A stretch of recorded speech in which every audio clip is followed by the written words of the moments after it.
Hindi na pinahirapan ni Santino ang kanyang lola Tinding at mga kaalyado ng kanyang kuya para bawiin ang kapangyarihang inangkin ni Miguelito. Sapagkat sa pagtungtong ni Santino sa mansyon ng mga gerero, malaking tulong ito dahil marami siyang matutuklasan. Samantala, bigo naman itong si Santino na ipainom kay Miguelito ang inumin na may halong lasin. At dahil dumating naman itong si Jason, pero si Santino ay hindi rin nawala na pag-asa, naniniwala siya na marami pa umanong pagkakataon na magawa ito. Nararamdaman ni Santino na hindi siya welcome sa mansyon ng mga gerero, pero pagpipilitan umano niya ang kanyang sarili kung kinakailangan hindi para kay Erica, kundi umano para sa kanyang kuya Tanggol.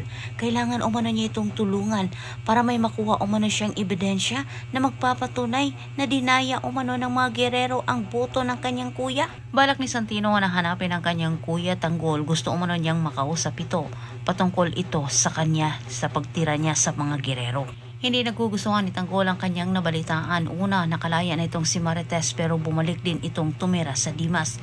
Dagdag pa niyang nabalitaan ang pag-alis umano ni Santino sa kanilang tahanan at sumama umano ito sa mga gerero.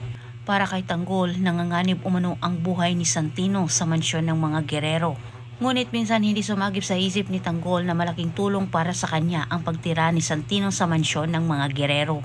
Gagawa umano ng paraan itong si Tanggol para makausap ang kanyang kapatid